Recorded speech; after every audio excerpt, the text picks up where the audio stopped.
Could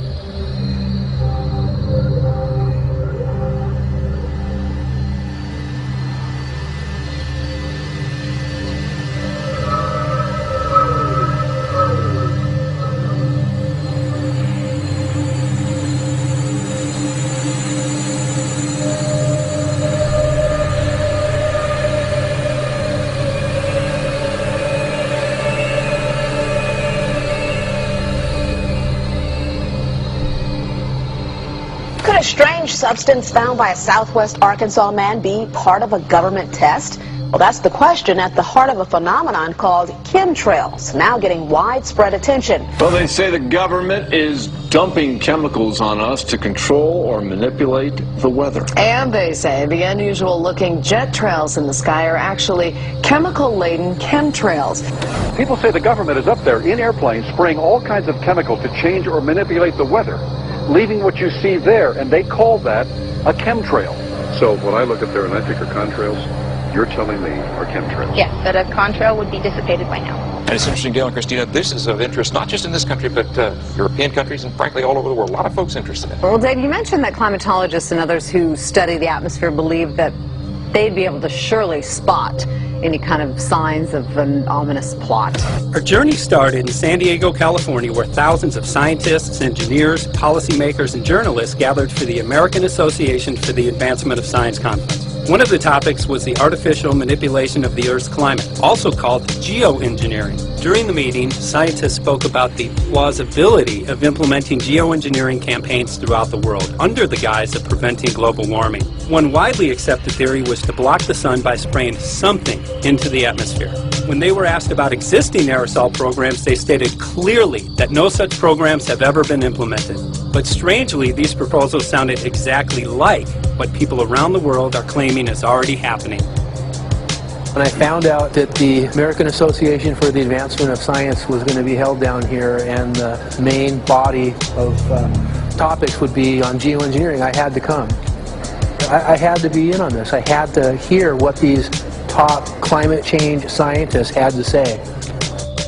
As the other question about chemtrails and whether geoengineering is being deployed right now without our knowledge, I don't have any personal insight into that, other than to say that I worked in government at pretty high levels in the White House and at state government. I'm personally skeptical of that, but obviously you never know what you don't know. Chemtrails. On the internet, they are cited as proof of the government creating clouds to combat global warming. They claim the American government, with the secret approval of the national government, is covertly using jet aircraft to spray population centres with aluminium, with barium, and with strontium so as to reduce people's immunity and reduce the global population. I'm always a little bit suspicious because the government doesn't seem that capable to do something on such a large scale. That is not rain, that is not snow. Believe it or not, military aircraft flying through the region is dropping chaff. Small bits of aluminum, sometimes it's made of plastic or even italicized paper products, but it's used as an anti-radar issue, and obviously they're up there practicing. Now, they won't confirm that, but I was in the Marine Corps for many years, and I'll tell you right now, that's what it is. And what happens here, military jets, some come out of Key West Air Force Base, and they move off into the atmosphere, and they drop mylar strips. Some could be a little wider, some are small glass fibers that are coated in aluminum. And what the Air Force does is they take their military jets and they dump these out of the aircraft, they fall into the atmosphere, and some take as much to a day to fall down. This is inevitably military or something going on. The government, the Air Force, you see this kind of a pattern like this, you can rest assured there's something going on. They're actually little bitty magnetic and little bitty strips of, whether it's aluminum. So it's a nuisance to you and I to determine what's real and what's not, but it looks like it is a life-saving operation there from the military. The apparent motive behind this conspiracy theory is one world government. Order, I cannot hear. Mr. Speaker, I want to assure the House that both my ministry and my colleague, the Minister of Health, who have received correspondence on this issue that this conspiracy theory does not have an iota of truth, and that the trails observed from aircraft simply come from jet engines. Number 9 ordered. And I think what an appalling example it is of the new Foreign Affairs spokesperson for the Labour Party that she's spreading conspiracy theories about the United States government. The House has heard sufficient. It is called geoengineering, fighting global warming by putting a chemical dust in the atmosphere and reflecting harmful radiation back into space. We take geoengineering to mean deliberate, large-scale intervention in Earth's system.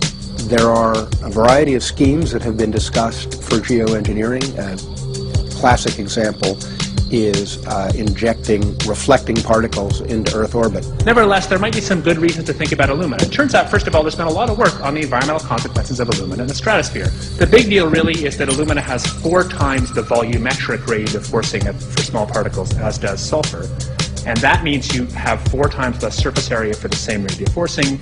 And this is a much bigger deal. You have roughly 16 times less the coagulation rate, and that's the thing that really drives removal. So you could get away, we think, with much smaller mass fluxes. So that's why we see things like in the used aircraft patent from '89, they talk about aluminum. And that's why we're seeing in the surface water samples aluminum.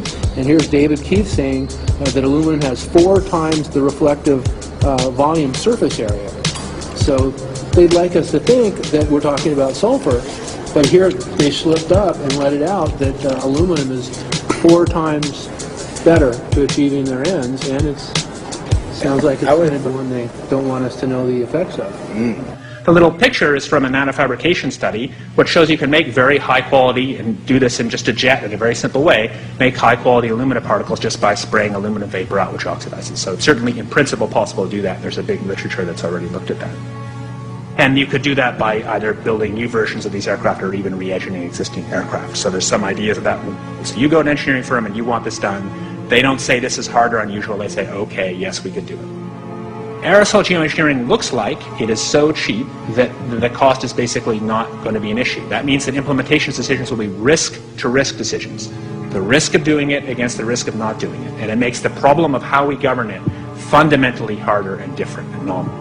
So I've told you that it's cheap to deliver materials to the stratosphere, and I'm convinced that's true. I don't think that will change. But I think the more we do research, the less easy this will look, the more complicated the environmental effects will look.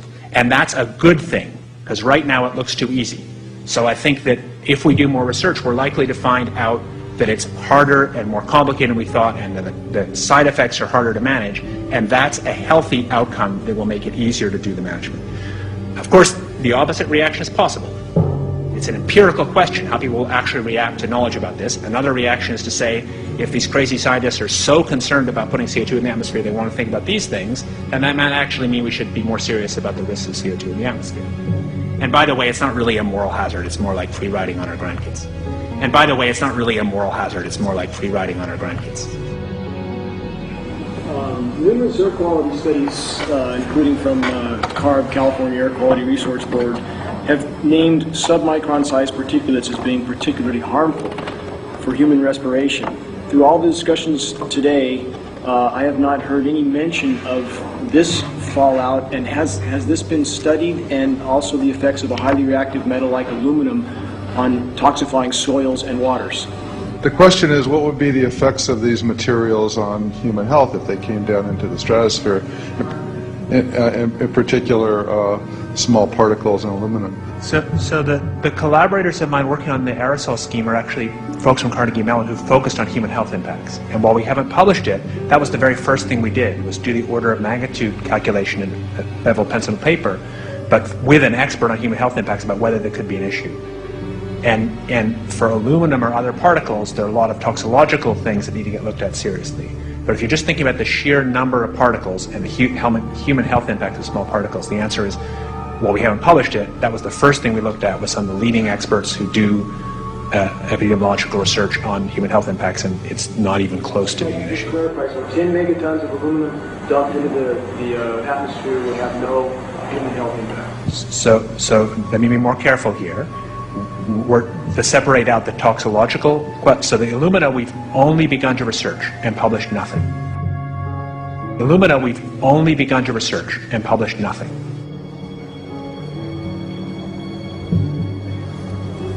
Dane looked at him and he said, so you're telling me that spraying 10 to 20 megatons of aluminum, as you said, would have no human health effects? He took a deep breath and he swallowed and he said, let me be more careful here. We haven't done anything serious on alumina, and so there could be something terrible that we'll find tomorrow we haven't looked at. And that, for me, that was the whole main point of what is going to be coming out to the public. It's the damaging effects of aluminum that are being found around the world in massive amounts. Here's David Keith confronted on this very issue, and he looked, you know, at that point like they just let the cat out of the bag. We haven't done anything serious on alumina, and so there could be something terrible that we'll find tomorrow we haven't looked at. They're proceeding because they have an agenda that's separate from trying to thwart this crisis of global warming. You know, there's obviously several other objectives, whether it's depopulation, control, weapons aspects, communications aspects, all kinds of things, you know, wild cards that we know nothing about. We don't really know, and I'm not going to attempt to speculate on exactly what the agendas are, but we can see clearly the agendas are not benefiting mankind. You know, it's benefiting the agenda of the elite. And so I think the question is, how do you draw the line between some activity that is allowed and doesn't need global governance and activities that do require global governance? Dr. John Holdren has agreed to serve as Assistant to the President for Science and Technology and Director of the White House Office of Science and Technology Policy. I look forward to his wise counsel in the years ahead. My personal opinion is that we have to keep geoengineering on the table. We have to look at it very carefully because we might get desperate enough to want to use it. So what would we do if in year 2040 or 2060 there's a severe climate crisis, say widespread famines or Greenland sliding suddenly into the ocean? That the only plausible way in which we could start the Earth cooling this century is to directly intervene in the climate system, say by putting particles in the stratosphere. We do stuff in the stratosphere all the time, of course, and so it's not as though the stratosphere is absolutely pristine. But you don't want to have people going off and doing things that involve large radiative forcings or go on for extended periods, or for that matter provide lots of reactive surfaces that could result in significant ozone destruction. You know, maybe I'm putting a particle into the atmosphere because I'm trying to make money, or maybe I'm putting a particle into the atmosphere because I'm engaging in scientific research and trying to understand cloud physics, or maybe I'm putting this particle into the atmosphere because I'm trying to make it rain locally to seed a cloud and get more snow on our ski slopes. And this obviously raises all kinds of questions. It's hugely risky. It will likely negatively impact some people, but we might find ourselves in a situation where those risks seem worth taking. One of the things that really shocked me was in one of the breakouts they had the benefits of these programs and then the risks. Now the benefits, the one thing that was stated was the just cooling the planet. You know, some of the risks were ozone depletion, droughts in Africa and Asia.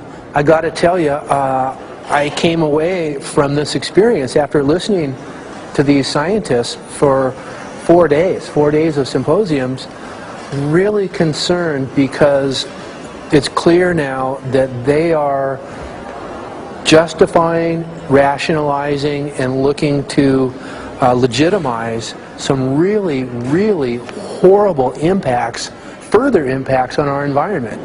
And they're basically formulating the sales strategy and the implementation and oversight strategy and the funding strategy. After San Diego, I was shocked by the programs that had been proposed. I decided to write about it. That night when I finished, I sent the article to an online publication with my email address attached. When I woke up the next morning, my inbox was flooded with responses from around the world. Why? Because I had just broken the story on aluminum in geoengineering models, which I had no clue at the time that very few people knew about. Now this metal, aluminum, is being found in massive quantities way above normal levels all over in rain, in soil, and in snow. After that, the calls started pouring in from people who were desperate for someone to investigate. That was the fuel that started the film. Before we started filming, we had the opportunity to sit down with one of our favorite authors and documentarians, G. Edward Griffin, to find out what he knew about the subject. I'd like to talk for a minute about an issue that's getting more and more attention. That's the issue which scientifically is called stratospheric aerosol geoengineering, also called the chemtrail issue. I'm very aware of the chemtrail versus contrail controversy. As far as I'm concerned, it's an open and shut case. I have been watching the development of jet travel from its very beginning. I used to live near the Los Angeles airport. Remember when the first jets came in and landed? Man, they made a big noise. We never heard a noise like that before. And we used to go down and sit at the end of the runway and watch these jets come in and take off because it was a novel experience. I've been watching jets all my life, and I know about jet contrails. I've watched them. They're vaporized moisture, ice crystals, and they get out there in the atmosphere, and then they effervesce and evaporate and then disappear, and you can see them. Plane moves along and the little white trail follows right behind it, and usually about 10 or 20 lengths of the plane or thereabouts, and then it's gone. And you can still see them that way, by the way, once in a while. So there goes a contrail. These other things we're talking about are not at all the same phenomena at all. These planes go by and they billow out this white smoke, and it covers the sky from horizon to horizon. It doesn't dissipate at all. And they crisscross each other. And you see this thing cover the sky and turn it milky, and then people start having trouble breathing, and then you hear stories about the aluminum and barium deposits that they're picking up and the residue. And you put it all together, and I don't see how anybody who's got their eyes open and their mind open can come to any other conclusion but that somebody is spending a lot of money and effort to spray the planet. The question is, why? I have my own theories, but I hope that there will be some good investigative reporters go out there and get us the answer. I know that whenever it's finally discovered, and it will be, the people who are doing it will undoubtedly say, oh, well, we did it for you folks. It's for the greater good of the greater number. It's for the society. It's probably to prevent global warming. Or maybe it's to inoculate people against some kind of a dreaded biological attack. We can't go around shooting everybody in the arm, but we can spray them and save their lives. You see how good we are? We're doing it for the benefit of society. I know they're going to, whatever it is, they're going to say it was for your good or mine. Think if we had the ability to steer hurricanes, and the hurricane was going to slam into New Orleans.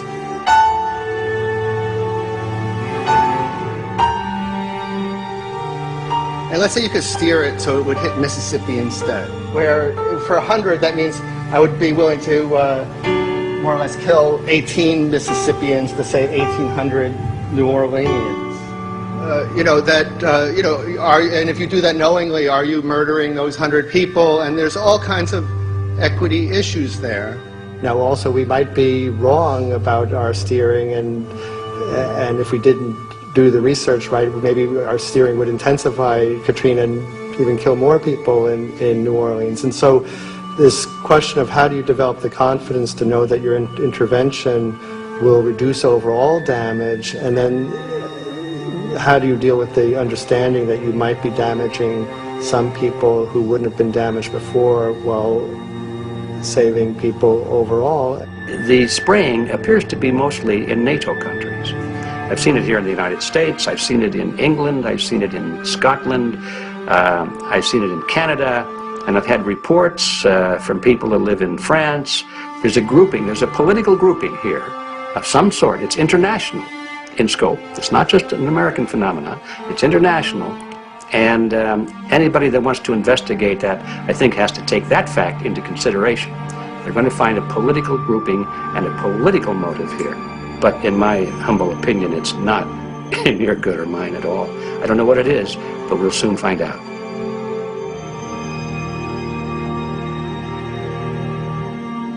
I'm sure that if you follow the old advice, which is follow the money, you'll come to the answer sooner or later. Soon we realized that we all shared the same need to get this information out there, to share with the public, to let people know what is being done. Ed felt so passionately about the issue, he offered to help us. Well, the main thing now, since it looks like the budget is going to be met, is to get it done well. We don't come off the tree knowing any answers at all. Yeah, we're not scientists. We're just asking questions, exactly. And we've got to be very skeptical about the answers. That's it's totally accurate, totally honest. Why can't people see this? They're not hearing it. They don't know that the facts are not being presented. We're very lucky, you know that? Look at this opportunity that's being dumped on us. I know. Opportunity. It's, well, this is gonna, yes. This is gonna be a battle, I know that. A challenge and a battle, but I mean, why are we here if it's not for that? We're going to go to a short break with DJ Foxy. Can't go to get him tomorrow, so it's going to be you for the moment. I'll call him again. So. Sounds good. I saw the sky crisscross with chemtrails, and I can't remember if it was in LA or I was on the road, but I had looked up one day, and I thought, look at that. That's not the flight path, man.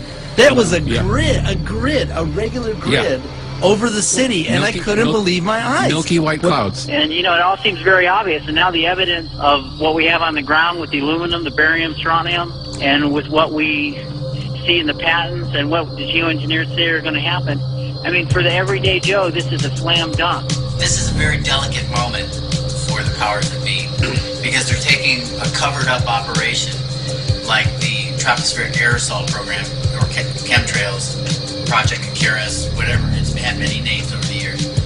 And they're making it over into a geoengineering scientific shield to deflect sunlight because global warming's out of hand. So at this very moment, the belly of the beast is right above us with no armor. Whether people believe in chemtrails or not, the geoengineering should be scary enough. And when people learn about geoengineering, chemtrails will then become apparent, because they're the same. Yeah, so you're talking about global conspiracy here. Geoengineers propose doing this on a global level. Off to Redding, California. Guess this is the second step after the AAAF meeting. We'll see what we find.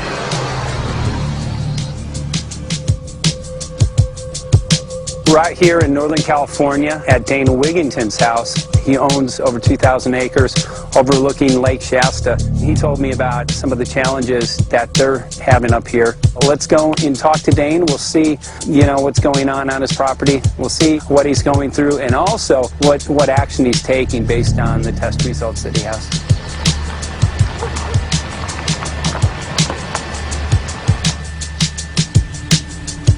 As you know, I have a background in the energy fields. I worked in the first solar plants in the continental U.S. in the early 80s. My home was on the cover of the world's largest renewable energy magazine, so this is my background. My goal has been to alert the public there is a mountain of toxic material falling on us, period. Before about 5 years ago, our skies were typically blue, and now you see it's covered with lines and haze, and virtually nothing you see on the horizon, nothing you see in the sky above us is a natural cloud. I mean, it is virtually all the remnants of these aircraft lines that you see fanning out, spreading into clouds, artificial clouds, but the sky is a very dirty look to it. There's not the white cloud blue sky that we had only a few years ago, but it looks like there's some sort of massive industrial activity or forest fires burning over there, and we see that typically every night. You see, even down to ground level, the clarity drops off significantly, and we don't see that except for the days when we have these long, lingering trails that spread and cover the whole sky, and on certain days you can see these trails actually dropping vertically like a veil. We assume the particulates are descending, and we have the test to prove that we are being inundated with levels of aluminum and particulates that are literally tens of thousands of times what would already be considered high. So we're not talking about exposure to a slight percentage higher of these toxic materials. We're talking about quantities, for example, off the side of Mount Shasta. If you can pan back That's a landmark in Northern California, considered to be a pristine water source. Aluminum or snow sample off the side of Mount Shasta tested 61,000 parts per billion. This is just ordinary snow water, and people are drinking this stuff when they're hiking on the mountain. And remember, government action is required at 1,000. This is 61 times over the government limit, and our hikers are drinking this poisonous water on Mount Shasta Mountain itself. Barium, 83. Strontium, 383. So this summer, the people climbing are drinking poison. Basically. I certainly wouldn't want to drink 61,000 micrograms per liter of aluminum. And again, we've already seen in 5 years soil pHs in this area that have escalated 10 to 12 times, and we can prove that conclusively. Well, this is not speculation. We can prove conclusively that these metals have been in the rain. We have duplicate samples. Bachelor of Science in Forestry, International School of Forestry at Missoula. Master's in Zoology, specialized in aquatics. 35 years with the U.S. Forest Service as a wildlife biologist. And before that, several years with the USDA Soil Conservation Service as a soil conservationist. Also have run the botany programs, range and grazing programs. And I continue that today. Right now I do a lot of master gardener consultation work. When I started this garden back in about 2005 or so, the pH here was 5.5, 5.6. This is the old soil survey of the county. You can look at the page right here. This is my soil right here. It's a Dietz 125, 126 here at my house. And here, the soil reaction pH should be between 4.5 and 6.0. And over there in the pure mud, it's even a little darker. It's 6.8 right there. And what can this do to plant life and ecosystems?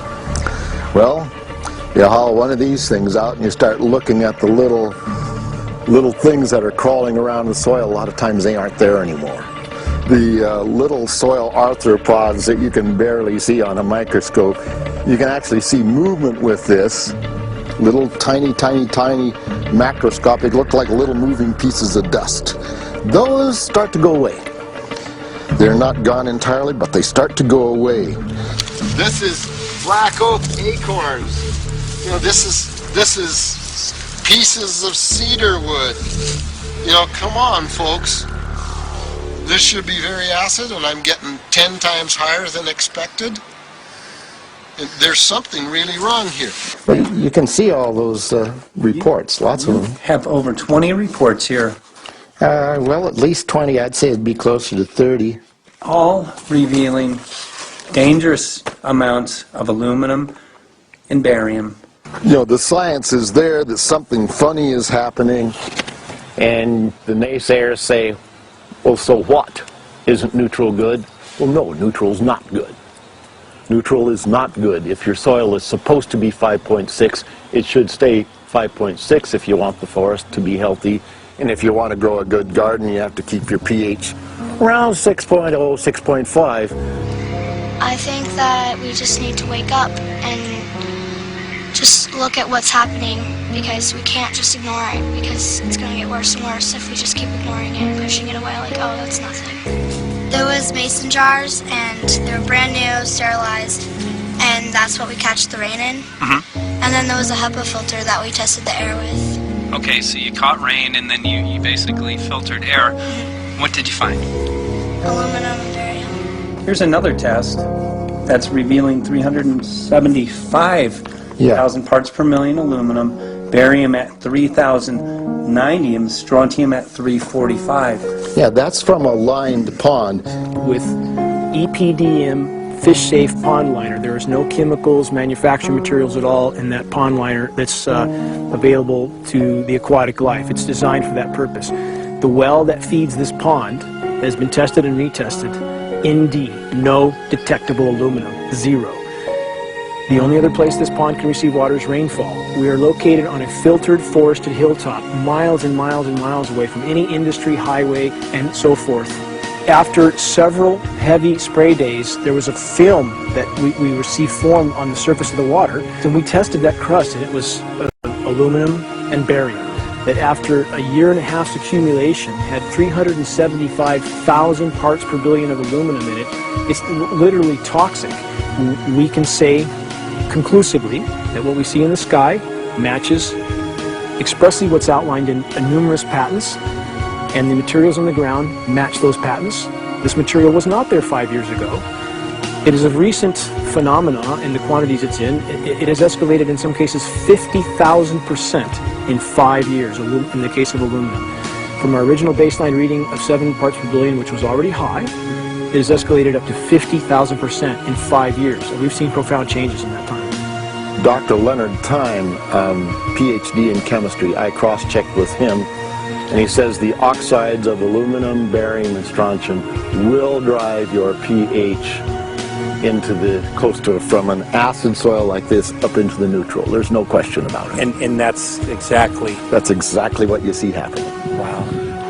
I have a doctorate in inorganic chemistry from Oregon State University, in which I was working with different metals and oxidation states, and then did a postdoctorate work at Brandeis, where I was working stabilizing off oxidation states of different metals. The goal is to sort of figure out how everything fits in the dynamic equilibrium of life. I was working with Francis up in Mount Shasta, and he showed me some rainwater analyses that had to do with levels of aluminum, strontium, and barium in the atmosphere. So I feel the major toxin in these chemtrails is the aluminum. And from the levels we were looking in at Mount Shasta, this is totally, totally unacceptable. When you get to metals and biological systems, you're no longer talking about the bulk aluminum that people think about when they're drinking from soda pop cans and that. So once it gets to the aluminum oxide stage, it just forms a plaque within your arteries and shuts down life. When you take elements that normally aren't out in the environment and you start putting them in the environment, it raises some serious red flags. Aluminum is a very specific, nasty and biological systems. It takes that site and it never lets go, and it shuts down the site, and that's it. And so as you accumulate aluminum over time, it causes major neurological damage because it ends up as aluminum oxide that's essentially stuck in place and can't be flushed out by normal systems. At the core of everyone's condition, there's always some level of toxins. And aluminum is known to have cancer-causing effects. The half-life is decades. I think that we should be working on taking more of these toxins out of our environment instead of adding more toxins in. It's very concerning that if we add more toxins to our environment, that will be increasing the rates and risks of cancers. Even one patient is not worth it. So sad that they would consider putting aluminum in our environment to affect something when they could be causing so much more damage. Wherever the material is coming from, it is there. The amount of metal falling on us cannot be disputed. Absolutely, this is not speculation. The amount of metal in the last 4 years, as I said, have increased to a degree of thousands of times, and California Air Quality Resources Board has studied the aerosols from China. These metals are not amongst them. Mike, the reason I've chosen to focus so primarily on this issue is I feel all other issues are secondary. What could be a greater priority than not being able to walk out your door and take in a breath of air without sucking up heavy metals? If our land base is being poisoned, if our waters are being toxified, what will we have left to work with? Whatever we choose to focus our time and energy on, whatever our political beliefs, that this is a common ground for all of us. We must have air that we can breathe that's not full of toxic chemicals and metals. We must have water that's not completely laden with whatever is being emitted from these aircraft. And if people stopped to consider that the atmosphere is as thin as a layer of paint on a basketball. It is an extremely thin layer that allows life to exist on this planet. To simply treat it as a physics lab and experiment with it until it is broken beyond repair is folly of unbelievable proportion. And if people understood that this sort of experimentation not only is going on, but has been going on for a very, very long time. Going back 50 years, there's been countless climate manipulation, weather modification programs that the vast majority of the public is completely unaware of.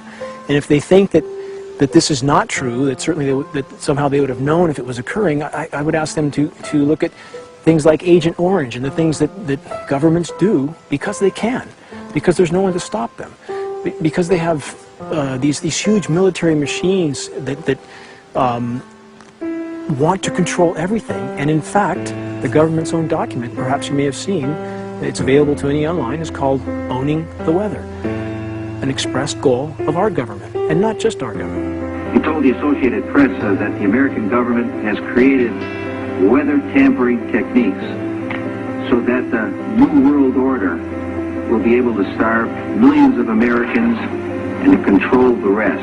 There is weather control techniques. Number one, the entire patents on the equipment. Number two, Senator Claiborne Pell's complete statement and story of his own that not only does it exist, but that we even utilize it as far back as the Vietnam War. Well, Murph, we're going to do what we can. Let's see what we can do. You got the scientists behind you. The scientists are with you, so at least this scientist is with you. I may not have $1 million budget, but I've got enough to show that something's dreadfully wrong. You got it. All right. So Arizona will be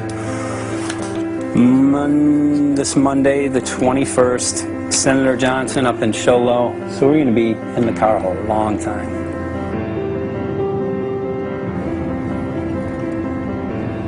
Well, it is such a pleasure. This is such a nice place back here, I'm telling you, Michael. But you know what?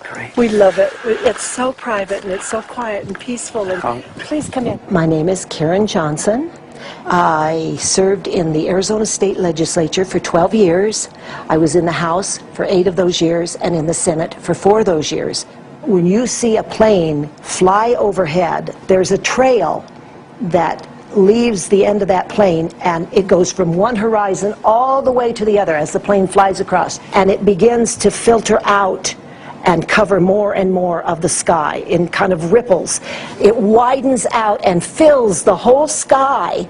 I mean, how could anybody think that that was the case? And then to live and to be underneath that and know that whatever is in that is falling down upon you and upon your animals and upon the earth. And I mean, it's frightening to me. And if people don't start really waking up and facing the fact that we've got people that are doing terrible things to us, and we had better wake up and fight back now. I mean, I'm the mom of 11 kids. I've got 35 grandkids. I mean, I've got a stake in this. I care about what is going to be left for my children. I care about it, and I'm extremely worried about what is going to be left to them.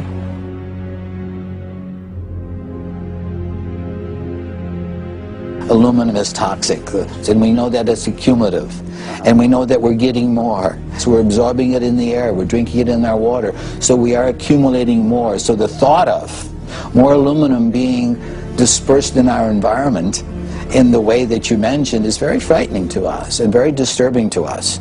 Those of us who have done any research on this are really quite concerned that we are ill-informed about this issue, and mostly that it's being done.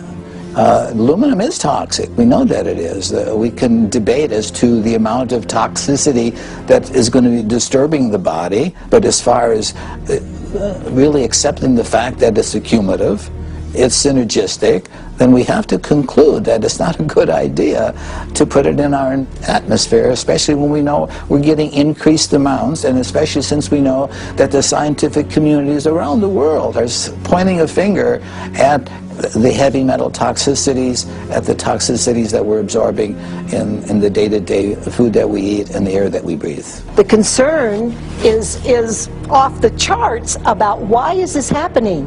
Why is this being allowed to be sprayed continually all over the United States, all over the world. Who is paying for this? I mean, the incidence of Alzheimer's has just skyrocketed, which evidently has to do with an accumulation of aluminum in the brain cells. I mean, I think almost every family has been touched by a member as they get older having Alzheimer's. And it's a horrible disease. And to say that, well, this just came because people drank soda pop out of aluminum cans, you know, when my father passed away with Alzheimer's and he didn't ever drink soda pop, you know, that explanation doesn't ring true with me. And so I'm wondering, how much did this chemtrail spraying back in the Illinois area affect him? Aluminum and fine metal is an accelerant. A friend who's a firefighter up in Pine, Arizona for 20 or 30 years says that the wildfires now that they're fighting are way beyond anything they've seen before in intensity. And when you look at the air samples and you see the fine particles of aluminum, which is very flammable, and magnesium settling on the trees, this is causing unprecedented savage wildfire. But if you look at this, you can see these are parts per million. They sent this to me, and I just found this to be extremely interesting because we should have like 2 parts per million of aluminum in our air. And this is saying that there's 39,000 parts of aluminum. That's astronomical. Barium is high. I mean, these are way off the charts of what people should be breathing or what's coming down on them. And, you know, if people wonder why their health is deteriorating, why they're having to go to emergency rooms, why they can't breathe, you know, why they're getting Alzheimer's, this has been planned. We have elites, I don't know what you want to call them, one worlders, Illuminati, I don't, whatever you want to call them. But with these people that don't care about the average person. They only care about themselves, their greed, their power, and if they eliminate, you know, 2/3, 3/4 of us from the planet, so much for the better for them, because then they don't have so many people to have to herd around and worry about. So this is a lot what this is about, and this is very, very alarming and scary. I mean, where is this stuff coming from, and why? Why is this kind of stuff being put out there? You know, I've heard different explanations about, oh, we need to cool the planet, all this and that. But if people are up there trying to cool the planet, why do they need all this kind of stuff in it? The explanations just never have really rang very true. And as I'm setting up the equipment, she looked at me, she said, all these trees here are dying. And I said, what? She says, all these trees in here are dying. So I thought, well, I'm going to test for aluminum, because that's one of the key things in the programs that we're talking about, and titanium. And I took some of this bark sample and tested it, and it came back positive with aluminum and titanium. Then I started traveling around California, noticing the same thing. In Lake Tahoe, there was a lot of the same type of bark, all through Sacramento area and Davis. Just about everywhere I went, I was noticing this silver-white bark. What I think is happening is these chemicals are getting down and destroying the roots. And then as they come up, they're going out into the bark. Those 2 right there are the ones that are just, it just hurts so bad to see these 2, because look how old and big they are. We probably lost 40 trees right here on our 10 acres. Every week, every other weekend, we'd see another tree that was beginning to die. And I mean, it's just so sad, we just cry. And to think that that might have something to do with it, along with their other explanations, would really, really frost me. Every time you lose a tree, you know, it's not good, it's just sad. And there's another one over here in this little group of trees here. Don't you feel better when you stand up and fight than if you crawl down in a little hole and go to sleep? You know, I mean, my gosh, people, your families are out there, children are out there, your grandchildren. I mean, you've got to do something to help.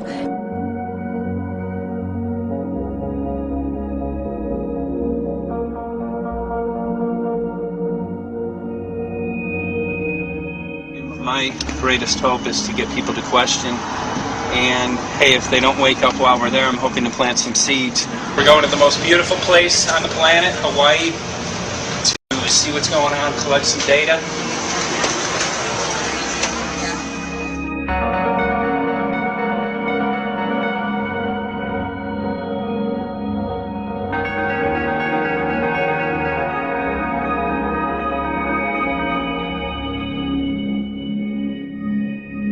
We thank you for having fun with us. Hope you enjoyed the trip. Have a great vacation or welcome home if you're lucky enough to live here. Thank you.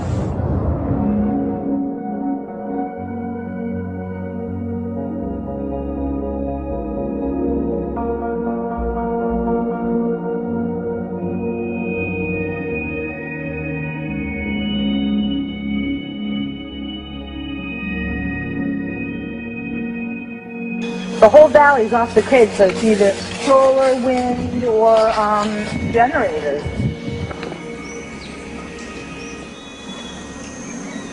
Look at this, man. Yeah, the mind can't even conceive of a dream of this. Right. Yeah, right. Even coming here, and one would never think, you know, in paradise that it's getting destroyed. And they're doing it island style. They do it off the island, right? They do it off the island, so they don't, you know, you don't see the chemtrail airplane.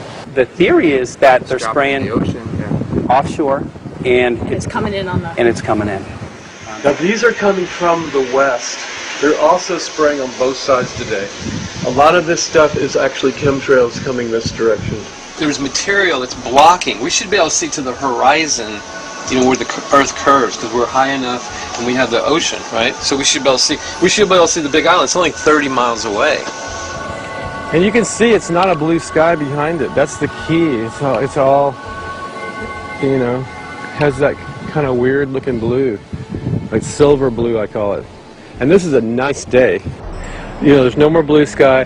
The night we're going to look at the stars at night. And it's like you'll see. You can count them. There's so few stars at night now. There should be hundreds of thousands of stars, and I can count the stars. There's like one here and one here and one planet here. It's like you might see, some nights you'll see 100, some nights you'll see 10. This is what concerns me, this kind of stuff right here. It's just soft. Okay. This just comes right off, this bark. That's not natural. For I've seen hundreds of thousands of coconuts and I've never seen it falling apart like that. Look at this, you guys. I've never seen anything like this. I used to trim trees all the time in the Big Island. I've never seen anything like that. That's why I'm concerned. Not an easy task that you have here on the island. I could see the skepticism because it is so far beyond anybody's reality. It's amazing. It's just amazing to try to look through somebody else's eyes. Like my eyes, I can see this, so it's like night and day. And other people are just, it's just, the illusion is just so deep. What do you think would happen if everybody awakened to what was going on and what the plans were of geoengineers? I think they'd have a revolution in Hawaii. If people really understood what was going on. What's your concern for, I know that you love the land here. What's your concern about the chemtrails? Well, that we won't be able to live here and grow our own food. And that our health is going to be compromised. You think it already has been? Yes. And the thing is that they're doing it every day here. Every day. So it's hammering, micro doses every day. And then, of course, it's getting in the environment. And of course, it's weakening the plants. And it takes a couple years for this to actually weaken the plant. So we're asking for GMO taro. We're asking for GMO papaya because we can't grow our natural seeds. We can't be sustainable. We can't truly, you know, be here as God created us to be. So my friend convinced me to do a hair analysis on my daughter. So we went ahead and cut close to her scalp and got some really recently grown hair and sent it in. I was just sure that my daughter's hair was going to be so clean with the lifestyle that we live. And lo and behold, it came back and her levels were really high in aluminum. This is the chart here. This is the reference range, and this is where my daughter is. 23.1. Aluminum. The skies are covered with a white mist, and I look up at night anymore and I don't see the deep, dense stars that I used to, and I can't help but think this obviously has something to do with my daughter's house. I don't know where else these heavy metals are coming from. Yeah, I mean, look how old she is. Yeah. She's been isolated here. Here, and she's... Here. Anybody looking at the situation would be like, this is paradise. This child should be like superhuman. Organic foam. And here you are getting all this heavy metal stuff. And she has highest level aluminum on the chart. Never had a vaccine either. Folks, these people are playing God. They are playing God. They're manipulating the weather, and they're spraying stuff into the sky. They are trying to geoengineer everything, including your plants and trees and your ocean. Well, tonight, we're just hoping that instead of not looking at it, you start looking into it, because I really believe from the bottom of my heart that we are in a real crisis. I really do. They are proposing dumping 10 to 20 million tons of aluminum into the upper atmosphere. What does aluminum do? It changes the pH of soils, which is toxic to plant life. Also, it's very toxic to human health.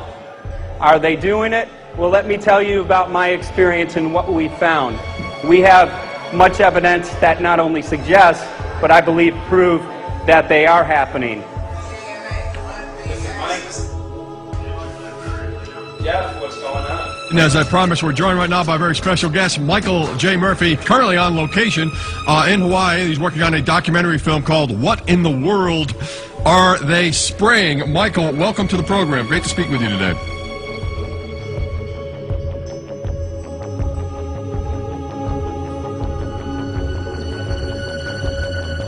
I had a friend who recently, he's always looking at things from a different perspective. He's a bit of a conspiracy theorist, you know, and he says that whenever the president comes to LA, there's no spraying that week. Could you have a better place for an interview? I mean, look. Well, this is being done over our farms and over our things. So basically, they want to eliminate our ability to eat organic food, have clean water. So in some ways, it sounds to me like, and you know, again, it's just a projection, but it sounds to me like this is control. How do we control the masses? Yeah. How can aluminum be good for you in any? And what was the second chemical you mentioned? It's barium. Barium and aluminum. Obviously, those are toxic to everything. To human health. To human health, to farms, to animals, to everything. 61,000 parts per billion. And there should be a government alert at 1,000? At 1,000, people are drinking this. People that climb the mountain, they're drinking that snow. It's poison. Oh my God, that's so disgusting. So that's 60,000 times above regulation. Exactly. 60,000 times above regulation. And I've talked to friends and they're like, well, that's just ice.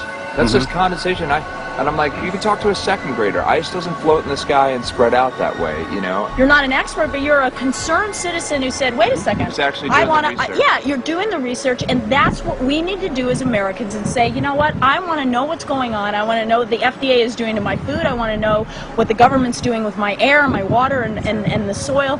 And, you know, it's just great what you're doing, and I just, my kudos to you for bringing light to this subject.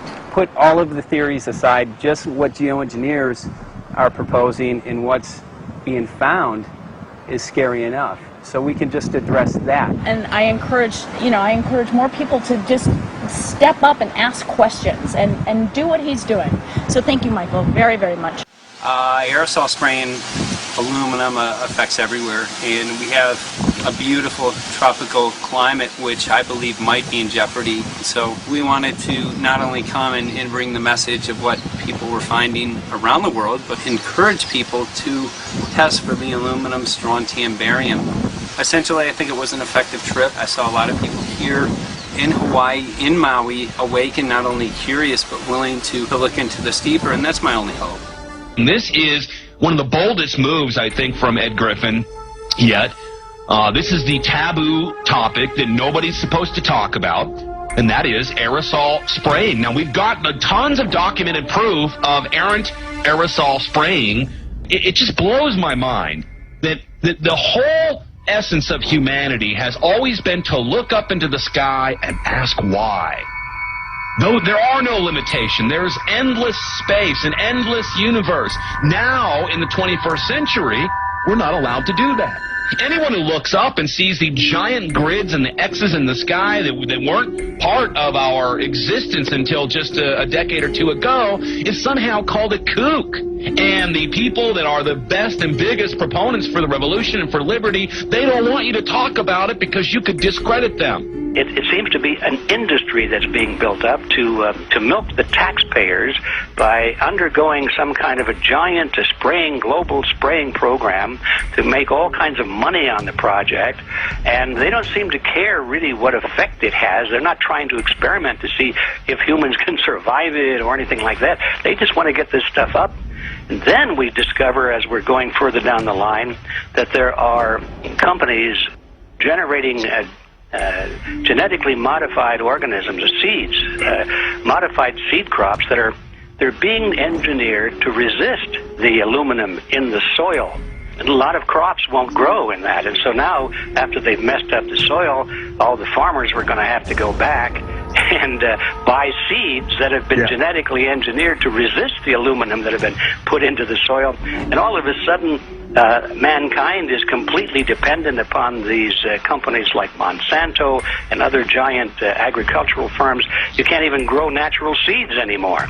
And we're looking at that. It's a shocking thing. I hope we don't find that that's true, but all the arrows right now are pointing in that direction. We get into cost-benefit analysis here because there's also HARP could be involved in this, geoengineering, as you guys mentioned, which is documented heavily in Dennis Kucinich's bill, that is the Space Preservation Act, which, by the way, I don't think got through Congress, and then Kay Bailout, as we call her here, Kay Bailey Hutchinson, also put together some legislation in order to qualify geoengineering, which again is supposed to save us all from global warming. But it is cost-benefit analysis because they can benefit on so many different levels. Ed, that's how they do everything, isn't it? That's right. And you know, there's an old adage: if you just follow the dollar, follow the buck, you get to the source of the problem.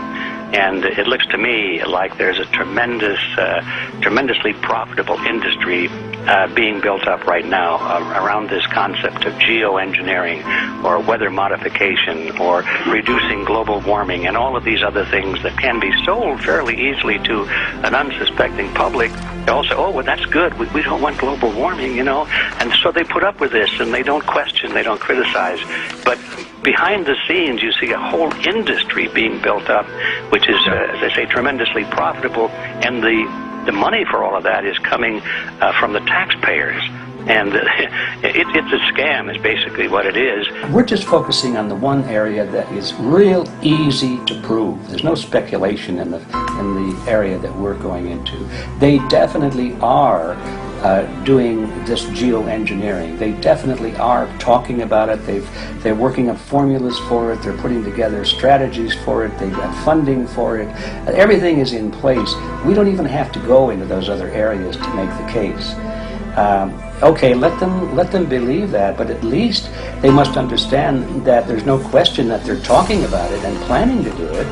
And so shouldn't they be equally alarmed about what they're going to do if it can be shown that barium and aluminum and some of these other toxic metals are very destructive to the planet and destructive to human health? Isn't that enough?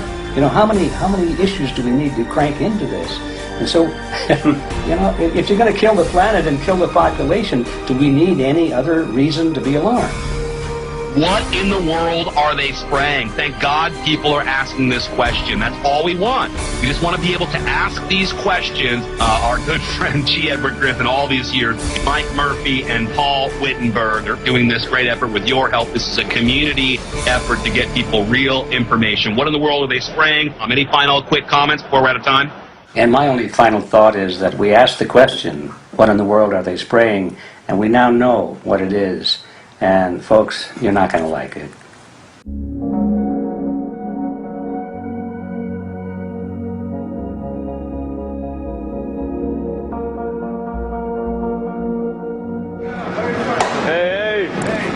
I'm Peter Vreke, I'm from Belgium. I'm 54 years old. I can't believe it myself. I'm a very happy and grateful person. We are doing the job the police, the justice department or the environmental department should have been doing. And it's really essential that it's going to be a grassroots revolution. I think so. God is on our side because we are not fighting against, but for. Yes, we're fighting for. I was in the council for about 25 years and also a period as the mayor. So from that moment on, 10 years ago, everything started to change. I started to get a picture of what is really going on. And it became crystal clear to me that we, humankind, have been manipulated and dominated and exploited for centuries. And this chemtrail phenomenon made me angry because I was so helpless. You can decide what food you're going to eat, whether you're going to smoke, what water you're going to drink, what kind of life you're going to lead, but not with this phenomenon. Then you are just a victim. It's only a game. And there have to be good guys, and there have to be bad guys. And luckily, we are in the position to be able to play the role of the good guy who has the chance and the opportunity to overcome. The 3 days that we shared with them, my heart just dropped because it was such a beautiful way to live and such a peaceful way to live. I left thinking, what's this going to be like in 10 years? Is everything going to be killed off on the property? And if it is, how are they going to get their food source? Are they going to have to take a class, and get certified by company XYZ? And what are the requirements for that? And that really is the end of freedom. I'm concerned about that. I definitely, I really am. Yeah. I learned to say everything is now as it has to be now. And everything is going to be okay. It's going to be all right. It's going to be okay. Yes. I have this deep feeling that in the end we will prevail because we have the right on our side. The cosmos is helping us, and I have this strong feeling that we are being supported by entities and by forces we can't even imagine.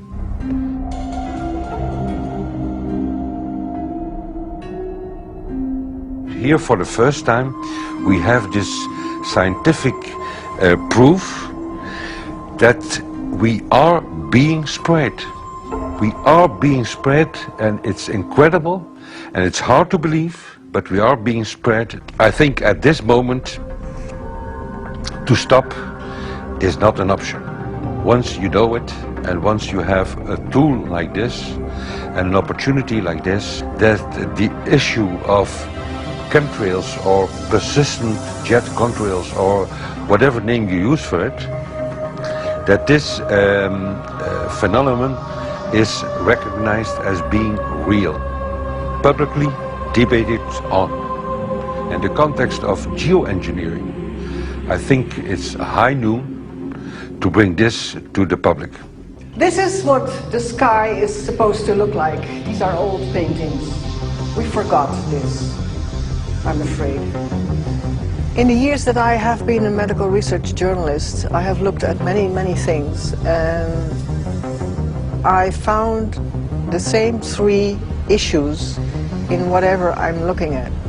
And that is that we are being dumbed down, we are being made sicker, and we are being made infertile. Citizens gathered from around the world in Belgium for the first International Chemtrail Symposium. The event attracted leading professionals, politicians, and activists who discussed the health, environmental, and social implications of these programs.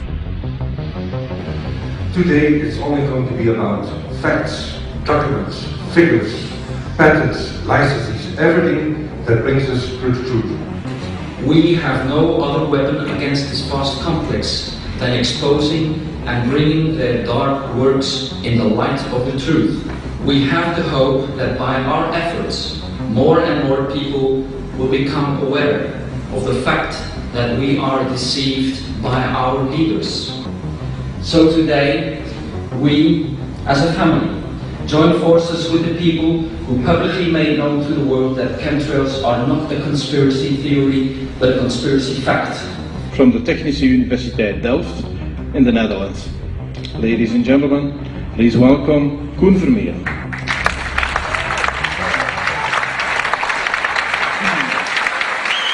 Well, I'm Koen Vermeer. I'm a university professor of Delft University of Technology. Usually people are with their heads to the ground in their own two-dimensional space and they don't look up. But if you do, you see more and more spaces like this. And it worried me too. I have no explanations to our students about these phenomena. And then I studied it myself and I found out that I couldn't give them the answers they wanted, because I think that the phenomenon is not natural. It's not natural what is happening, and the explanations that are given to us are not enough for me.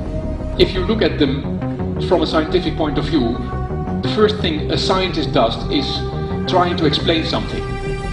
Because I'm smart and my students are not as smart yet, so I have to give them answers to questions.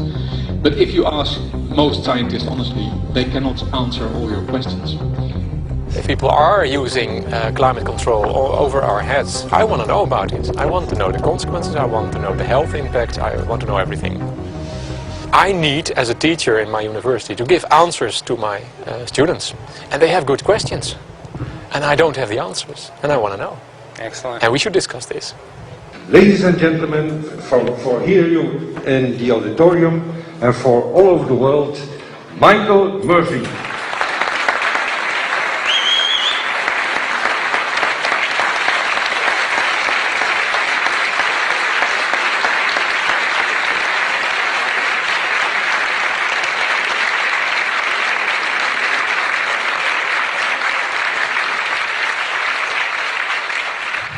Well, thank you very much. It's definitely an honor to be here in Belgium.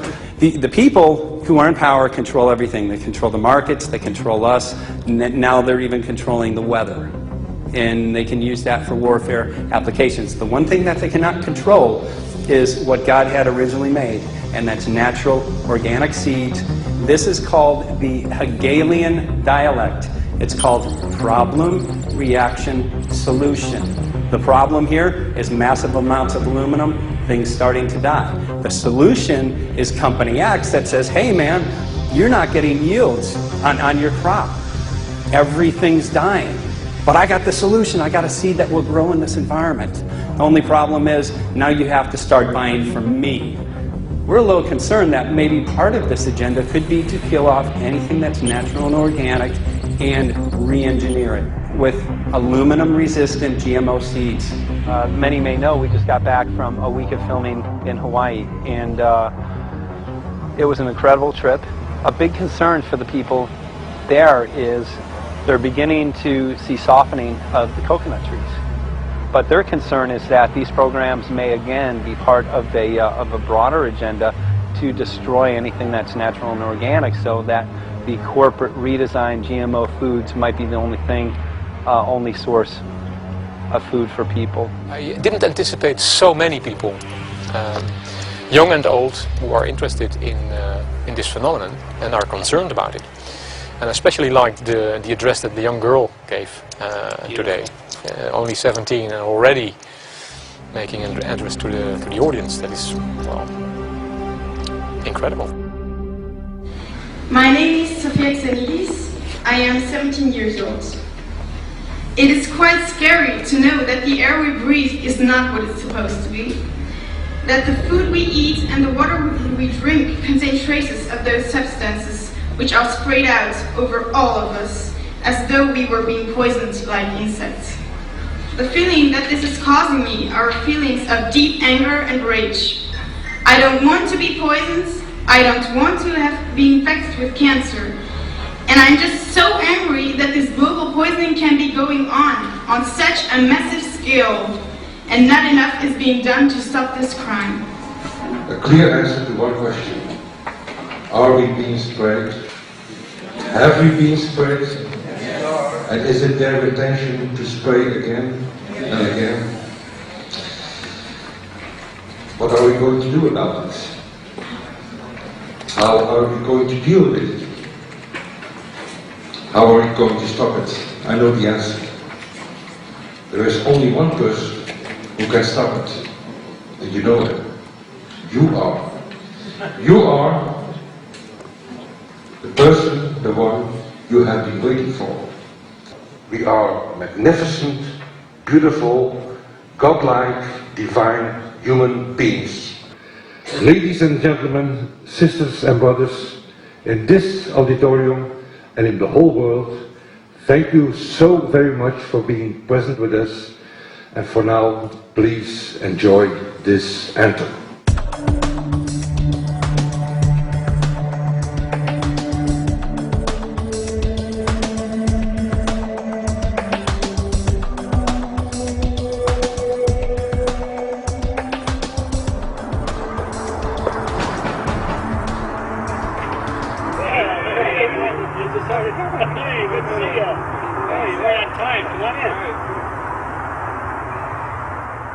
So, anyway, I'm glad that the weather's been good for you fellas so far. Just think if we were doing this in the wintertime, you might, if you're going to Washington, D.C., you might run into snow.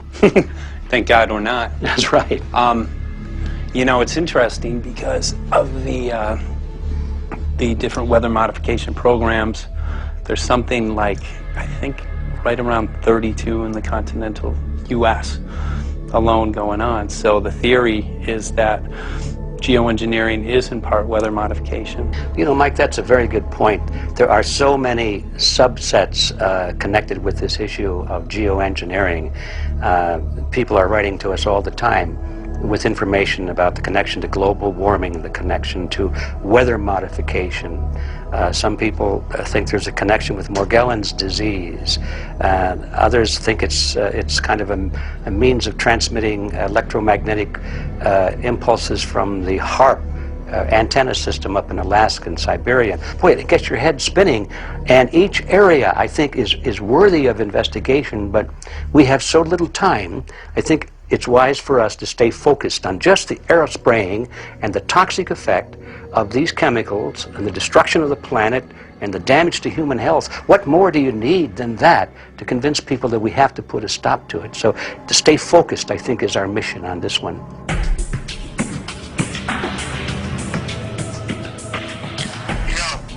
Jeremy, we had an idea. We know that you know the political system real well. Our idea was this: we have a ton of data and information that we've collected throughout our travels, and you know, we really think a good way to end the film would be addressing this to elected officials, some of the senators. So we were wondering this, if you might be able to come and kind of help us out and perhaps show us the way in how to get this done politically. But it sounds like a really good idea, and I'm also going to get to in terms of researching who it is that we should really focus on talking to about this. At the very least, if we could make it impossible for them to claim that they don't know at this point, we can strip away their plausible deniability that they haven't heard of the data that points to geoengineering stratospheric aerosol operation already going on. At the very least, it should be very interesting to go to district of criminality and put some people on alert. Yeah, you have a lot of enemies in Washington. That's where all the power comes together and the money, you know. So there are people there, I'm sure, that just don't want us to do this job. But I'm glad you're going, and you'll find out.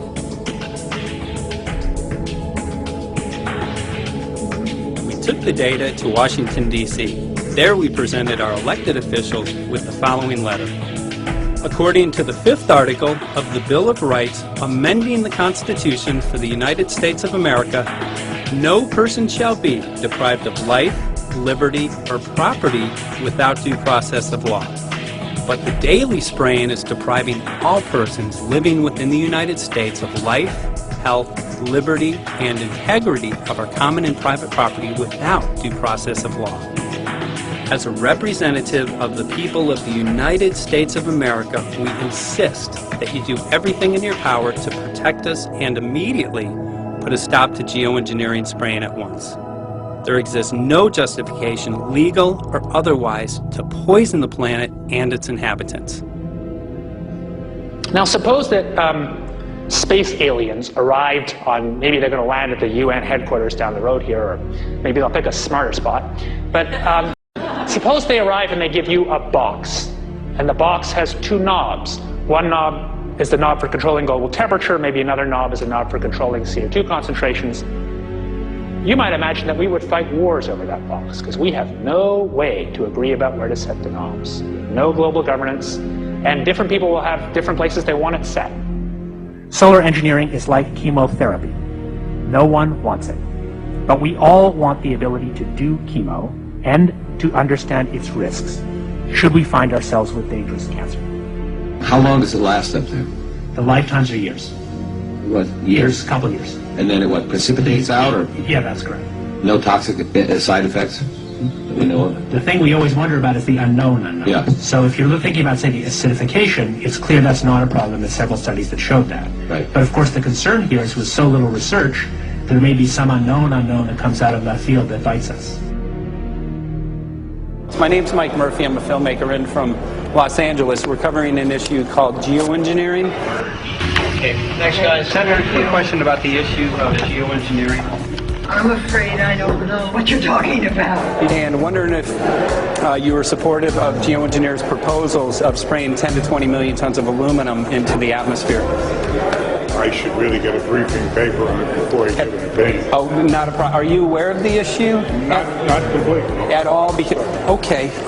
Do you have a letter from constituents, and people have concerns? Yeah, We're making a documentary about I don't know, you guys have credentials to be here? Yes, we do. We pass through security as well. Endowed by our Creator. I think so. Please don't touch me. Please don't touch my property. You're lying. No, what did we lie? What did we lie about, sir? No, we're not. What are we lying about? Lying about what? It's a little unusual, huh? I haven't heard that. You're not aware of it? And it appears that these programs have already been deployed. You know, I haven't looked at that proposal, and so, you know, why don't you let me review it? I can do that. Are you aware of? Actually, I'm going to go. Yeah. Let me go ahead and get that. I will take a look at this, and I will act accordingly. General, this program, this openly covert program of the aerosol spraying, stratospheric aerosol spraying, geoengineering, using tons of aluminum, spraying it up in the sky. I have no idea what you're talking about. Okay. Commonly called chemtrails, sir. When you were the head of NEMA, did you see the aerosol trails? Mike Murphy, filmmaker in Los Angeles. Hi, sir. And we're covering an issue called geoengineering, and wanted to know if you're supportive of geoengineers' proposals.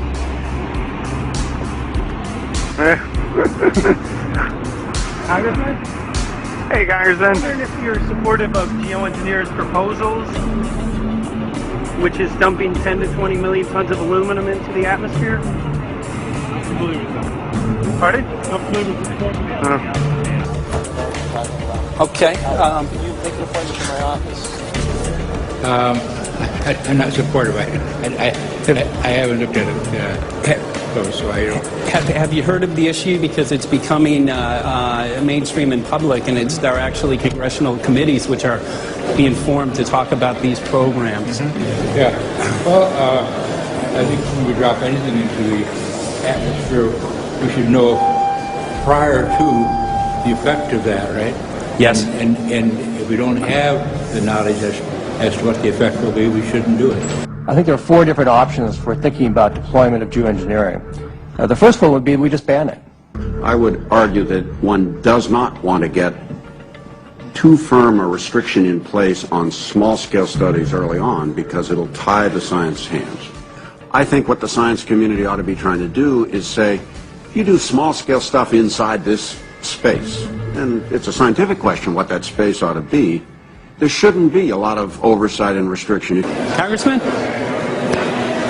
Excuse me. Hi, I'm Mike Murphy from Los Angeles, covering an issue called geoengineering. guys are running from the geoengineering issue. I wonder why. I'd have to talk to my staff. I don't know what your details on that are. Have anyone made you aware of the issue, or? Sir? Did was your committee talk about geoengineering last November? Are you in support of those proposals? I'd love to give you a paper. Geoengineering? You know nothing about the geoengineering issue? Never heard of it. They call it geoengineering, but... yeah, I never heard of it. It's nothing I've ever heard anything about.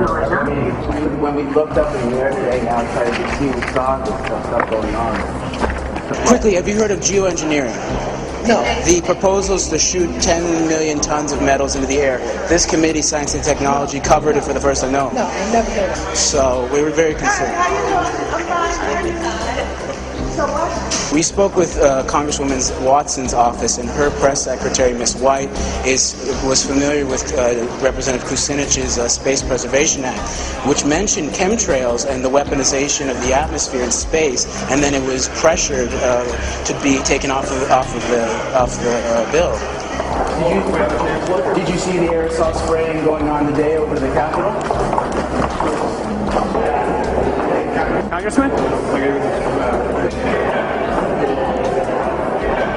Geoengineering carries with it a tremendous range of uncertainties, ethical and political concerns, and the potential for catastrophic environmental side effects. He's not one to do interviews very often, so not as we usually really pressure him into it. Okay. So don't, all that is don't hold your breath. As chairman of the Committee of Jurisdiction, I feel a responsibility to begin a public dialogue and develop a record on geoengineering.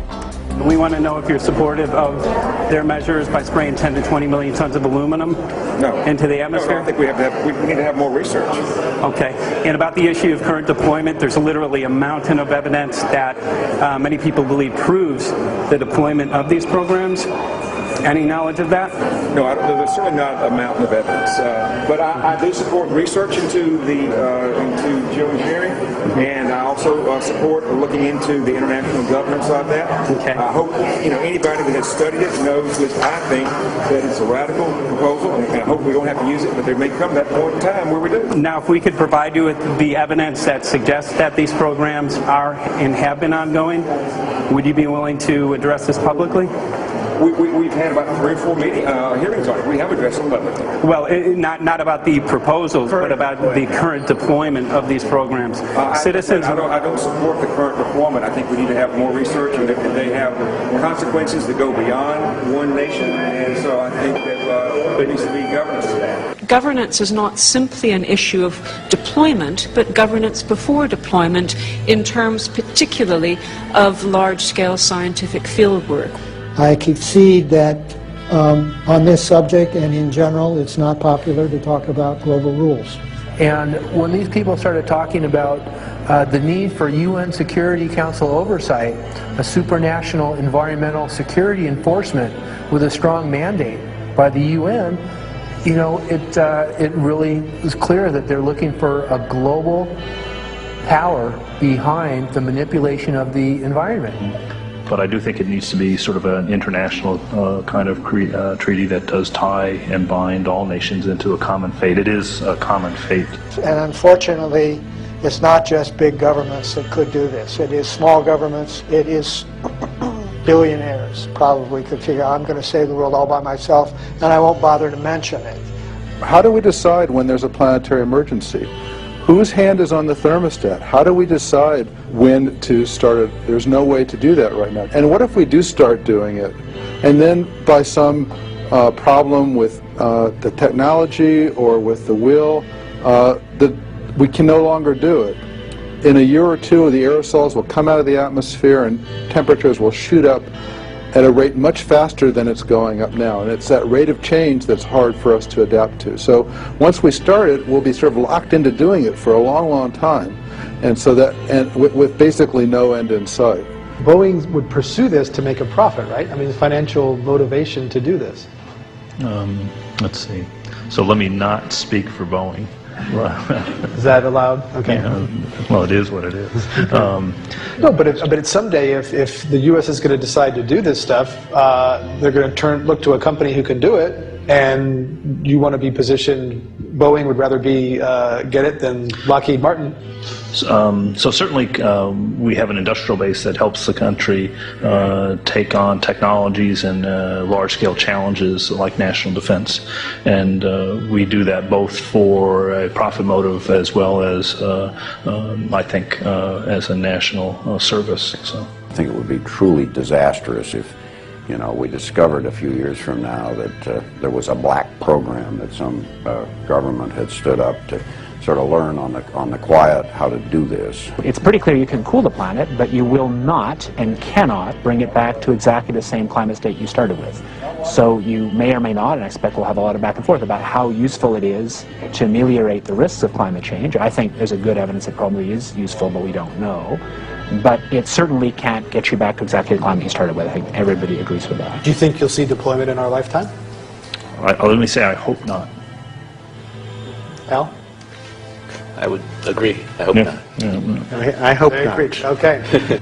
I see this as something like an evacuation plan. That you build big dikes. Maybe that's the emissions reduction to try to keep the flood from wiping you out. But that if that flood should come, that you'd like a plan for what to do in the event of that catastrophe. So I see these options more as a catastrophic response option and not as a way to reduce risk of everyday climate change. You would advocate mitigating consumption of beef as a means of accomplishing your objective?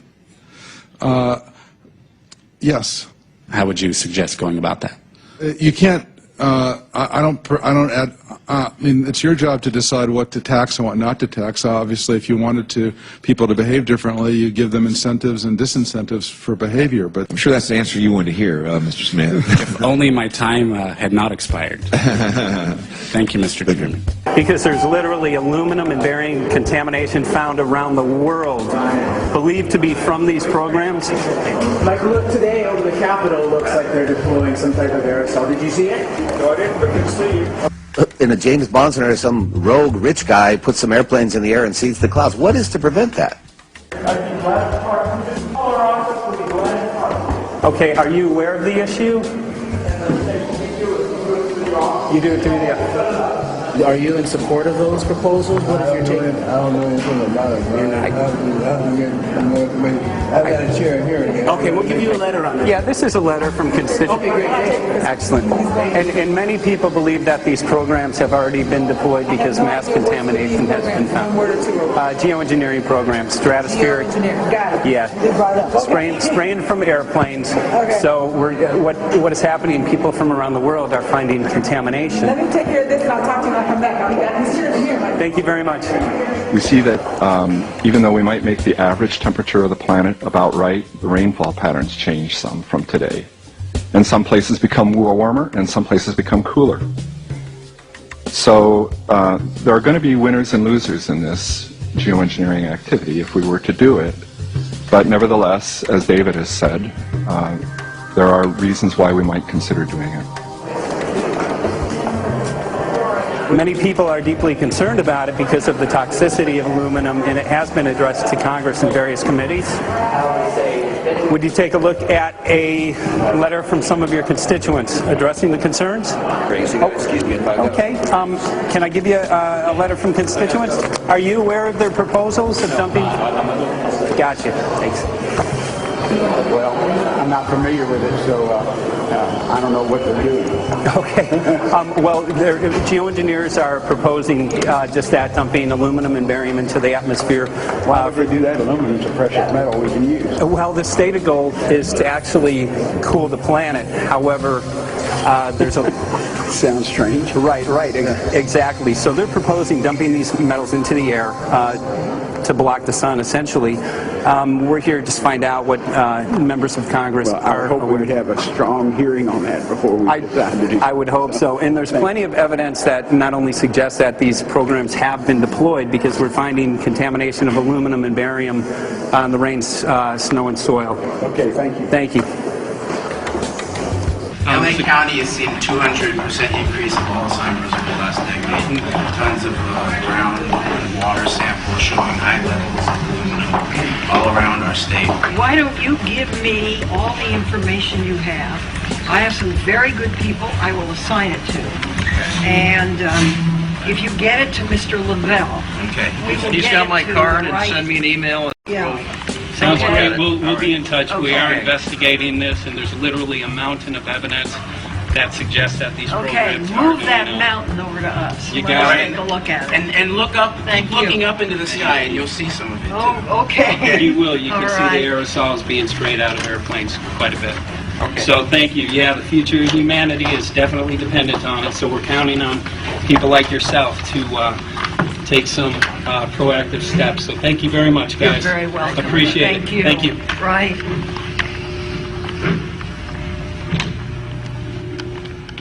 A lot of Congress was running down the hallways to avoid answering any questions, looking for doors in the hallways. So apparently the war is against all of us, and we're all in a hostage crisis. People who took an oath to uphold and defend the Constitution are not only know this is happening, are participating in this. And all of us have a duty to stand up and speak out about it. Why is the water being contaminated? Why is the soil being contaminated? Why are aluminum-related diseases going up? And it's affecting all of us, and thus we all have the duty to stand up and speak out and get educated and stop this. For our own sake, for our children's sake, it is a crucial moment in history right now. As human beings, we need to decide whether to live on our knees while being sprayed and poisoned every day, while being under a continual threat, or whether we are going to stand up and live as free human beings and seek truth, justice, peace, and freedom for all of God's children. So as you can see, we're ending our film here in Washington, D.C. We've made many public officials aware of this. Most of them either denied any knowledge of this, or they simply were unwilling to address the situation with us. So as you can see right behind the White House, we do have aerosols behind us. The spraying has continued. What is the solution? Is the solution here in Washington, D.C.? Clearly, this is one of the solutions, but the solution is not only here, the solution is within you. This issue affects all of us so deeply. So you need to look inside. Please get active, get involved, start spreading the word with growing awareness. About 90% of the population, we believe, is unaware of this issue, which means 90% of the people who normally might do something if they knew are not doing anything because they are unaware. So please look into your heart, use whatever skill you have to get the word out. The future of humanity is dependent upon it.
aluminum, and barium, that after a year and a half's accumulation had 375,000 parts per billion of aluminum in it.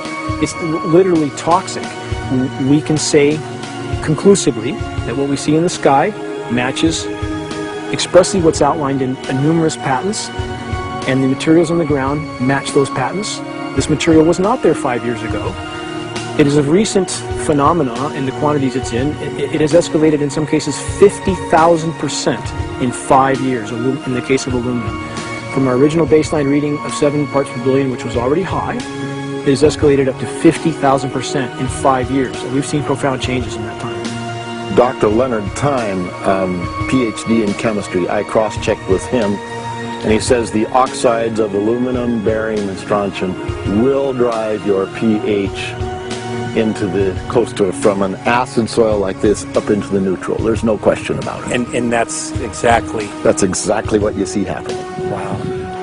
I have a doctorate in inorganic chemistry from Oregon State University, in which I was working with different metals and oxidation states, and then did a postdoctorate work at Brandeis, where I was working stabilizing off-oxidation states of different metals. The goal is to sort of figure out how everything fits in the dynamic equilibrium of life. I was working with Francis up in Mount Shasta, and he showed me some rainwater analyses that had to do with levels of aluminum, strontium, and barium in the atmosphere. So I feel the major toxin in these chemtrails is the aluminum. And from the levels we were looking in at Mount Shasta, this is totally, totally unacceptable. When you get to metals and biological systems, you're no longer talking about the bulk aluminum that people think about when they're drinking from soda pop cans and that. So once it gets to the aluminum oxide stage, it just forms a plaque within your arteries and shuts down life. When you take elements that normally aren't out in the environment and you start putting them in the environment, it raises some serious red flags. Aluminum is a very specific, nasty in biological systems. It takes that site and it never lets go, and it shuts down the site, and that's it. And so as you accumulate aluminum over time, it causes major neurological damage because it ends up as aluminum oxide that's essentially stuck in place and can't be flushed out by normal systems. At the core of everyone's condition, there's always some level of toxins. And aluminum is known to have cancer-causing effects. The half-life is decades. I think that we should be working on taking more of these toxins out of our environment instead of adding more toxins in. It's very concerning that if we add more toxins to our environment, that will be increasing the rates and risks of cancers. Even one patient is not worth it. So sad that they would consider putting aluminum in our environment to affect something when they could be causing so much more damage. Wherever the material is coming from, it is there. The amount of metal falling on us cannot be disputed. Absolutely, this is not speculation. The amount of metal in the last 4 years, as I said, have increased to a degree of thousands of times, and California Air Quality Resources Board has studied the aerosols from China. These metals are not amongst them. Mike, the reason I've chosen to focus so primarily on this issue is I feel all other issues are secondary. What could be a greater priority than not being able to walk out your door and take in a breath of air without sucking up heavy metals? If our land base is being poisoned, if our waters are being toxified, what will we have left to work with? Whatever we choose to focus our time and energy on, whatever our political beliefs, that this is a common ground for all of us. We must have air that we can breathe that's not full of toxic chemicals and metals. We must have water that's not completely laden with whatever is being emitted from these aircraft. And if people stopped to consider that the atmosphere is as thin as a layer of paint on a basketball, it is an extremely thin layer that allows life to exist on this planet. To simply treat it as a physics lab and experiment with it until it is broken beyond repair is folly of unbelievable proportion. And if people understood that this sort of experimentation not only is going on, but has been going on for a very, very long time. Going back 50 years, there's been countless climate manipulation, weather modification programs that the vast majority of the public is completely unaware of. And if they think that this is not true, that certainly that somehow they would have known if it was occurring, I would ask them to look at things like Agent Orange and the things that governments do because they can, because there's no one to stop them, because they have these huge military machines that want to control everything. And in fact, the government's own document, perhaps you may have seen, it's available to any online, is called Owning the Weather, an expressed goal of our government, and not just our government. He told the Associated Press that the American government has created weather tampering techniques so that the New World Order will be able to starve millions of Americans and to control the rest. There is weather control techniques. Number one, the entire patents on the equipment. Number two, Senator Claiborne Pell's complete statement and story of his own that not only does it exist, but that we even utilize it as far back as the Vietnam War. Well, Murph, we're going to do what we can. Let's see what we can do. You got the scientists behind you. The scientists are with you, so at least this scientist is with you. I may not have $1 million budget, but I've got enough to show that something's dreadfully wrong. You got it. All right. So Arizona will be this Monday, the 21st. Senator Johnson up in Show Low. So we're going to be in the car hole a long time.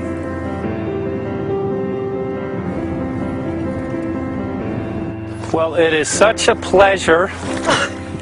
This is such a place back here, I'm telling you, Michael. But you know what? We love it. It's so private and it's so quiet and peaceful. And please come in. My name is Karen Johnson. I served in the Arizona State Legislature for 12 years. I was in the House for 8 of those years and in the Senate for 4 of those years. When you see a plane fly overhead, there's a trail that leaves the end of that plane, and it goes from one horizon all the way to the other as the plane flies across, and it begins to filter out and cover more and more of the sky in kind of ripples. It widens out and fills the whole sky. I mean, how could anybody think that that was the case? And then to live and to be underneath that and know that whatever is in that is falling down upon you and upon your animals and upon the earth. And I mean, it's frightening to me.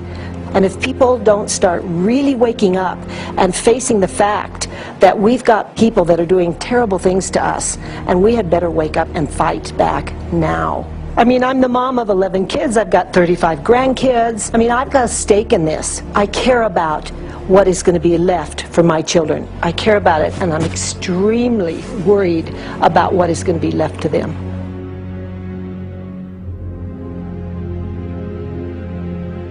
Aluminum is toxic, and we know that it's accumulative, and we know that we're getting more. So we're absorbing it in the air, we're drinking it in our water, so we are accumulating more. So the thought of more aluminum being dispersed in our environment in the way that you mentioned is very frightening to us and very disturbing to us. Those of us who have done any research on this are really quite concerned that we are ill-informed about this issue, and mostly that it's being done.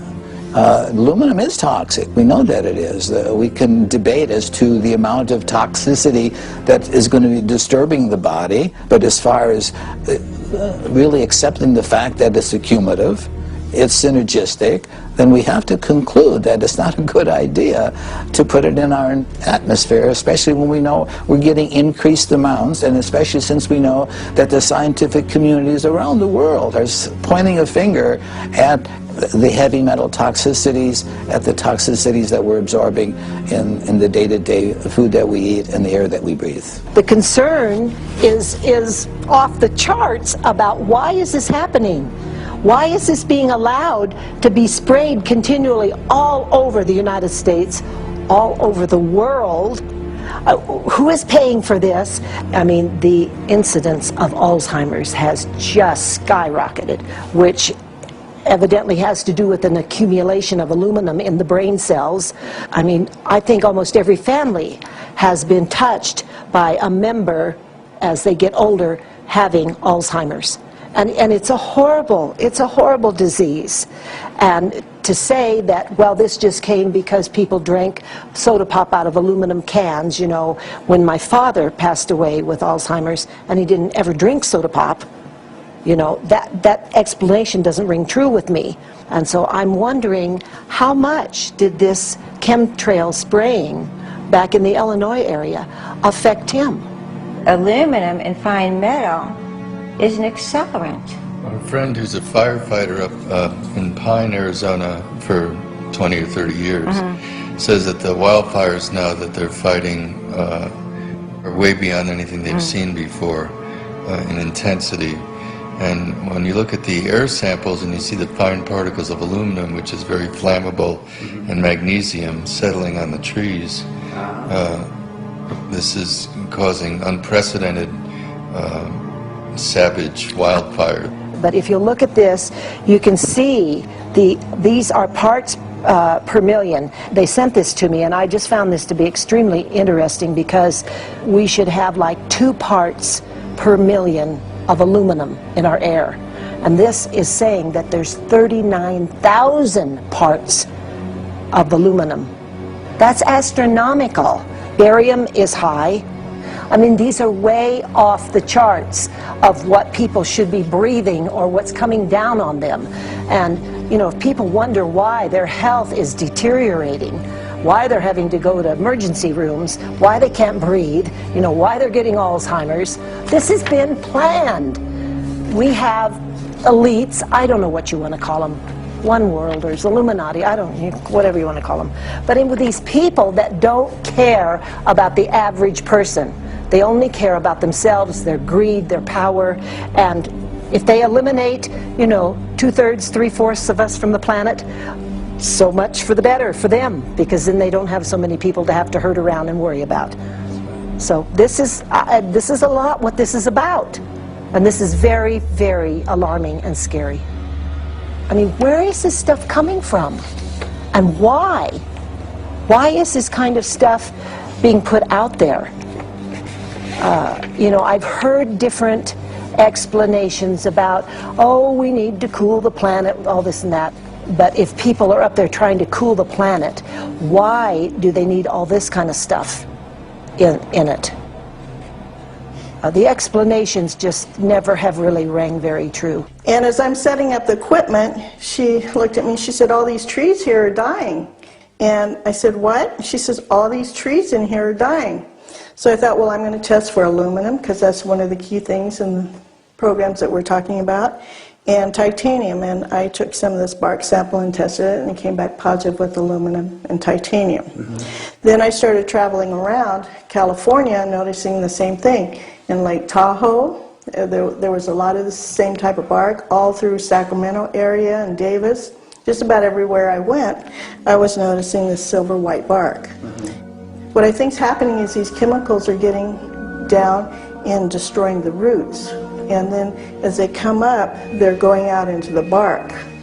Those 2 right there are the ones that are just, it just hurts so bad to see these 2, because look how old and big they are. We probably lost 40 trees right here on our 10 acres.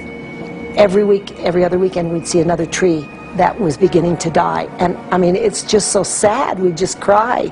And to think that that might have something to do with it, along with their other explanations, would really, really frost me. Every time you lose a tree, you know, it's not good, it's just sad. And there's another one over here in this little group of trees here. Don't you feel better when you stand up and fight than if you crawl down in a little hole and go to sleep? You know, I mean, my gosh, people, your families are out there, children are out there, your grandchildren. I mean, you've got to do something to help.